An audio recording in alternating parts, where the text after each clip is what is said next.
Good morning dear students. तो आगे बढ़ते हैं।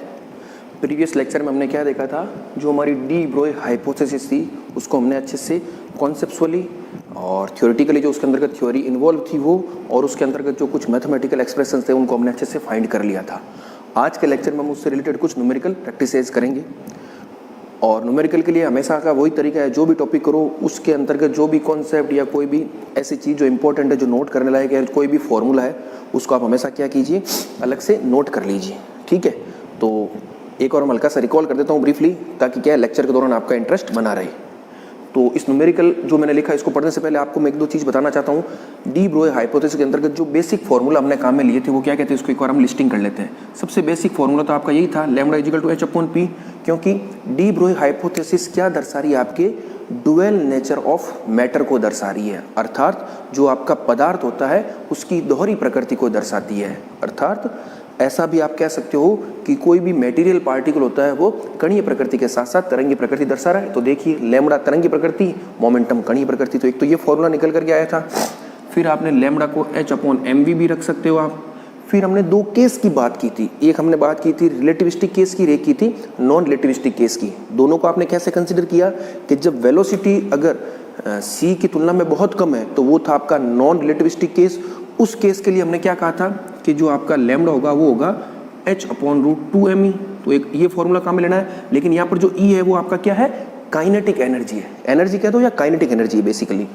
और अगर आपका जो V है वो C के कंपेरेबल है, यानी C की तुलना में उसको आप नेग्लिजिबल नहीं मान सकते हो, तो उस स्थिति में जो आप केस कंसिडर करोगे वो करोगे रिलेटिविस्टिक केस।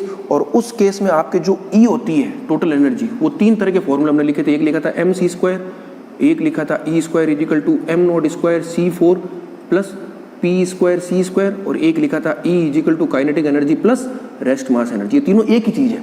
और इसका और इस फॉर्मूले का यूज करते हुए हमने जो फाइनल एक्सप्रेशन फाइंड किया था वो था हमारा लैम्डा = SC/K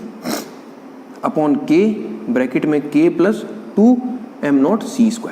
तो ये फॉर्मूला आपको कब काम में लेना है, जब आपको ये पता चल जाए कि आप जिस केस को कंसीडर कर रहे हो वो कैसा है, रिलेटिविस्टिक केस है। फिर मैंने आपको ये भी बताया था कि न्यूमेरिकल अप्रोच में आप कैसे पता लगाओगे कि दिया हुआ केस रिलेटिविस्टिक है या नॉन रिलेटिविस्टिक। तो उसके लिए आप क्या करोगे,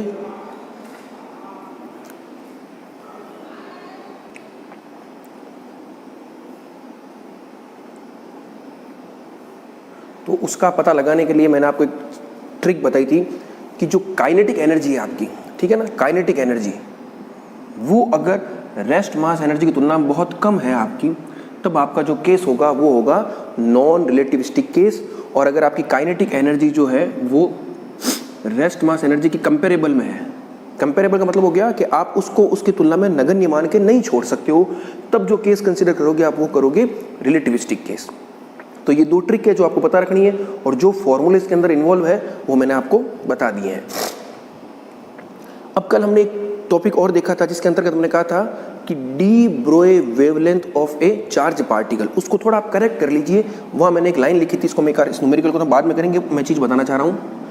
हमने लिखा था de Brohi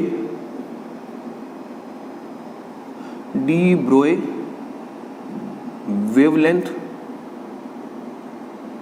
of a charged particle, ये हमने हेडिंग लिखी थी एक। इसमें थोड़ा करेक्शन है, केवल चार्ज पार्टिकल नहीं है, वहाँ आप करेक्ट कर लेना। De Broglie wavelength of an accelerated, क्योंकि हमने क्या किया था, वी वोल्ट विभवांतर से उसको क्या किया था, त्वरित किया था। एक्सीलरेटेड चार्ज पार्टिकल, उसको थोड़ा करेक्ट कर लीजिएगा, ठीक है ना। तो वो हेडिंग हो जाएगा de Broglie wavelength of an accelerated charge particle. We, या इसको आप हिंदी में कैसे लिखोगे, किसी त्वरित आवेशित कण के लिए डी ब्रोगली तरंग दैर्ध्य। फिर तरीका तो पूरा वही था, उसके लिए जो फॉर्मूला आया था वो क्या आया था, लैम्डा = h/√2m/qv। ये फॉर्मूला निकल करके आया था। फिर आप इलेक्ट्रॉन लोगे तो उसके लिए Q अलग हो जाएगा, m आपका वहां पर नोट कर लेना, m क्या था, रेस्ट मास था। m क्या था आपका, रेस्ट मास। प्रोटॉन के लिए होपफुली आपने निकाल लिया होगा, ठीक है ना। वो आपका ही होमवर्क है, वो आपको ही निकालना है, आपको ही मान निकालना उसका, ठीक है ना। मैं उसको नहीं बताने वाला हूँ, आपको करना है उसको। इलेक्ट्रॉन के लिए मैंने निकाल के बताया था, कितना आया था, 12.27/√v एंगस्ट्रॉम। तो ये सारे इसके अंतर्गत आपके क्या कह सकते हो, मैथमेटिकल एक्सप्रेशन थे जो आपको एक जगह लिस्टिंग कर लेनी है ताकि आपके एग्जाम में ये बहुत काम आएंगे। अब हमारे मेन टॉपिक पर आते हैं। जो न्यूमेरिकल आज हमें करने हैं, थोड़ा ध्यान से सुनिएगा।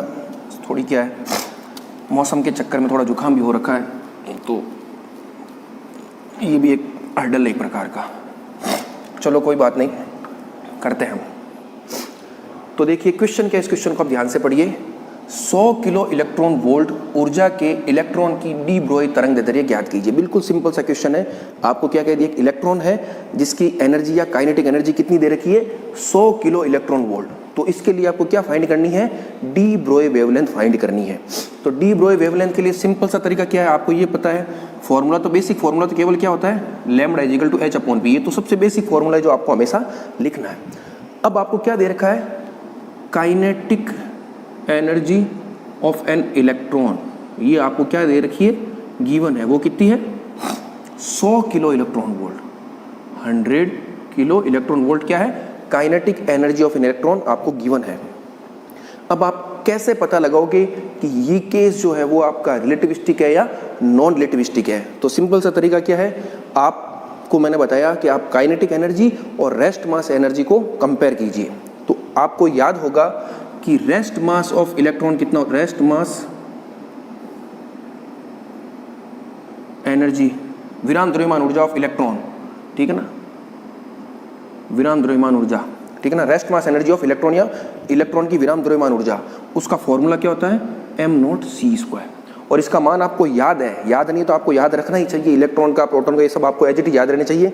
वैसे आप निकाल सकते हो, निकालोगे कैसे, ये लो m0 आप रखोगे 9.1 इंटू 10⁻31 kg, c होगा 3 इंटू 10⁸ मीटर पर सेकेंड। जब इसको आप रख के सॉल्व करोगे तो आपके जो फाइनली मान आएगा वो आएगा 0.511 मिलियन इलेक्ट्रॉन वोल्ट। ये आपको याद ही है, वैसे भी पढ़नी है तो आप निकाल सकते हो। मिलियन इलेक्ट्रॉन वोल्ट में आ रहा है। मिलियन इलेक्ट्रॉन वोल्ट भी कह सकते हो, या इसको आप क्या कह सकते हो, 511 किलो इलेक्ट्रॉन वोल्ट। क्योंकि 1 मिलियन में कितना होता है, 10⁻6 होता है, किलो में 10⁻3 होता है। तो मैंने 3 पावर का में लिख तो कितना हो गया, 511 किलो इलेक्ट्रॉन वोल्ट। तो ये क्या है, रेस्ट मास ऑफ इलेक्ट्रॉन है। तो आपको क्या पता चल गया, m0c² पता चल गया। इलेक्ट्रॉन के लिए कितना है, 511 किलो इलेक्ट्रॉन वोल्ट। और आपको क्वेश्चन में क्या दे रखा है, kinetic energy of electron 100 kilo electron volt. तो अब आप खुद सोचिए, क्या ये दोनों, इसको मैं इसकी तुलना में नगण्य मान सकता हूँ, नहीं मान सकता हूँ। इतना छोटा नहीं है कि आप इसको नगण्य मान के छोड़ सकते हो। लेकिन अगर मान लो यहाँ पर ये 511 मिलियन इलेक्ट्रॉन वोल्ट होता तब तो आप इसको नगण्य मान के छोड़ सकते थे। लेकिन ये क्या है, 100 किलो इलेक्ट्रॉन वोल्ट और 511 किलो इलेक्ट्रॉन वोल्ट, तो ये एकदम नगण्य नहीं है।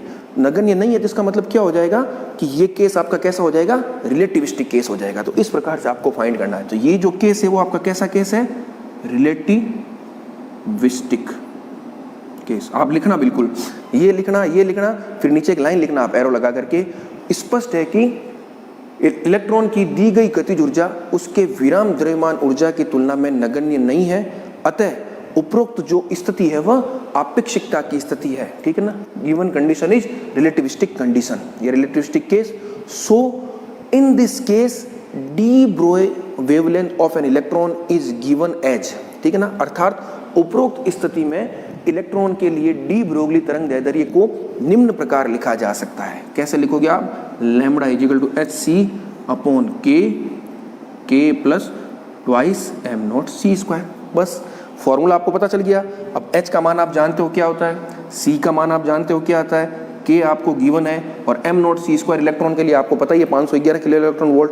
बस अब इसमें आप सारे मान रखिए और फाइनली आप अपना आंसर निकाल लीजिए। उसको मैं यहाँ करने वाला नहीं हूँ, वो मैथमेटिक्स है जो आपको करनी है। आंसर क्या आ रहा है वो मैं आपको लिख देता हूँ। क्या आ रहा है, आंसर आ रहा है इसका आपके 0.037 एंगस्ट्रॉम। ये आप अपना चेक कर लीजिएगा। तो किस प्रकार से आपको करना है मैंने बता दिया, बेसिक फॉर्मूला तो यही है। फिर गिवन रेस्ट मास एनर्जी उस पार्टिकल की आपको पता है, फिर आप कंपेयर करके देखिए और उससे ये पता लगाइए कि केस कौन सा है, नॉन रिलेटिविस्टिक है या रिलेटिविस्टिक है, और फिर जो फॉर्मूला आपको काम में लेना है वो आप आराम से लीजिए। तो ये एक न्यूमेरिकल था, बिल्कुल बेसिक था लेकिन इंपॉर्टेंट है, ठीक है ना। ऑब्जेक्टिव में कई बार क्या होता है, इससे √2me से भी निकाल देते हैं, इससे भी निकाल देते हैं, आपको 2 ऑप्शन देते हैं, तो फिर उसमें बड़ा कंफ्यूजन होता है। कॉम्पिटिटिव एग्जाम में वही ऑप्शन सही माना जाएगा जो जिसमें फिजिक्स इन्वॉल्व होगी, जिसमें आपको ये चीज़ पता होगी कि ये केस काम में लेना है या वो केस काम में लेना है। तो आपको अच्छे से पता चल गया। एक न्यूमेरिकल हम और ट्राई कर, तो अगला न्यूमेरिकल हम देखते हैं उसको कैसे करना है। वो न्यूमेरिकल क्या कह रहा है, वो कह रहा है 1 मिलियन इलेक्ट्रॉन वोल्ट के प्रोटॉन के संगत डी ब्रोगली तरंगदैर्घ्य ज्ञात कीजिए। बिल्कुल वैसा ही क्वेश्चन है। अब यहाँ इलेक्ट्रॉन नहीं, यहाँ पर आपके पास क्या है, प्रोटॉन है, और आपको उसकी एनर्जी दे रखी है कितनी, 1 मिलियन इलेक्ट्रॉन वोल्ट या मेगा इलेक्ट्रॉन वोल्ट। तो बेसिक फॉर्मूला तो आपका क्या होता है, लैम्बडा इक्वल टू h/p है, ये तो आपको हमेशा लिखना है। फिर गिवन क्या है, गिवन आपको दे रखा है kinetic energy of A proton, वो कितनी दे रखी है, 1 मिलियन इलेक्ट्रॉन वोल्ट। अब आपको ये चेक करना है कि ये जो केस है वो कैसा है, रिलेटिविस्टिक है या नॉन रिलेटिविस्टिक है। तो उसके लिए सीधी सी बात है, आपको क्या पता करनी पड़ेगी, प्रोटॉन की रेस्ट मास एनर्जी। तो आप लिखिए rest mass energy of A proton. एक प्रोटॉन की विराम द्रव्यमान ऊर्जा वो कितनी होती है, फॉर्मूला सेम है, m0c²। अब प्रोटॉन के लिए m0 क्या होगा, वो आपको पता है 1.67 × 10⁻⁻27 kg, और c का मान आपको पता है। इसको जब आप रख के सॉल्व करोगे तो जो आपके मान आएगा वो आएगा 939 मिलियन इलेक्ट्रॉन वोल्ट। ये भी आपको एज इट इज हमेशा याद ही रखना है, ठीक है ना। प्रोटॉन हो चाहे इलेक्ट्रॉन, इन सबको याद रखना है। तो अब देखिए ये और ये 939 की तुलना में एक तो क्या है, बिल्कुल नगण्य है। तो इस केस में अब क्या है, जो प्रोटॉन की काइनेटिक एनर्जी है वो रेस्ट मास, उसकी रेस्ट मास एनर्जी की तुलना में क्या है, नगण्य है। तो ये कैसा केस हो जाएगा, ये केस हो जाएगा आपका नॉन रिलेटिविस्टिक। बस इस तरह से आपको चेक करना है, नॉन रिलेटिविस्टिक केस। तो इसमें फॉर्मूला सिंपली क्या होगा, lambda equal to h/√2me। h पता है, प्रोटॉन के लिए m पता है, e आपको दे रखा है। सिंपली आपको क्या करना है, मान रखना है और सॉल्व करना है। और इसका जो आंसर आएगा वो मैं आपको बता देता हूँ कितना आएगा। इसका आएगा 2.87 × 10⁻⁴ एंगस्ट्रोम, सॉरी मीटर, ठीक है ना। ये इस तरह से मीटर में आएगा, मीटर में नहीं सॉरी एंगस्ट्रोम में, जो भी है वो आप देख लेना। तो मैंने बुक से आंसर लिखा है, तरीका आपको पता होना चाहिए। न्यूमेरिकल वैल्यू तो आपके अपना पता है कि 2.87 × 10⁻⁴ एंगस्ट्रोम। तो कैसे पता करना है आपको, इस चीज का ध्यान रखिए। किस प्रकार से काइनेटिक एनर्जी आपको गिवन है, रेस्ट मास एनर्जी आपको पता है, और आप पता लगाओगे कि केस कौन सा है, रिलेटिविस्टिक है या नॉन रिलेटिविस्टिक है। तो इस तरह से आप इस चीज को कर सकते हो। अब कैसा भी न्यूमेरिकल आपके आए आप आराम से कर सकते हो। ये बिल्कुल बेसिक न्यूमेरिकल थे, डी ब्रोई हाइपोथेसिस से रिलेटेड। अभी हम क्या करेंगे, नेक्स्ट टॉपिक पढ़ेंगे, ठीक है ना। उस टॉपिक में आपका जो टॉपिक होगा वो होगा group velocity and phase velocity. वो क्या है, वो सब उसमें आएगा।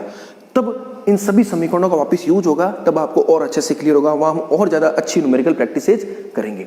तो अभी इस लेक्चर में फिलहाल मैं इसको यहीं स्टॉप करता हूं, ठीक है ना। तो डी ब्रोई हाइपोथेसिस जो हमारा टॉपिक था उसको हमने बड़े अच्छे से कर लिया। इसके लगभग 3 लेक्चर बने थे। एक लेक्चर आपके न्यूमेरिकल का हो गया, एक लेक्चर में हमने थ्योरेटिकल एस्पेक्ट को समझा, और एक में उसमें जो मैथमेटिकल एक्सप्रेशन थे उनको देखा था। बिल्कुल छोटा टॉपिक है, लेकिन लेक्चर इसलिए बड़े बन गए ताकि आप कॉन्सेप्ट जो इसके अंदर छुपा हुआ है उसको आप आसानी से समझ सको।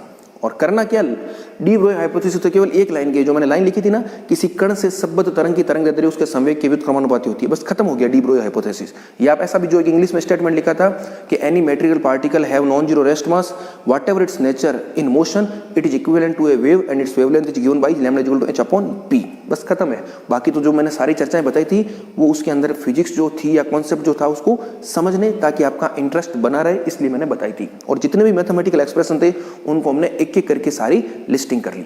तो ये पूरा टॉपिक हमारा कंप्लीट हो गया। अब नेक्स्ट लेक्चर में हम एक नया टॉपिक लेंगे, वो भी बड़ा इंटरेस्टिंग टॉपिक होगा आपका। Thank you.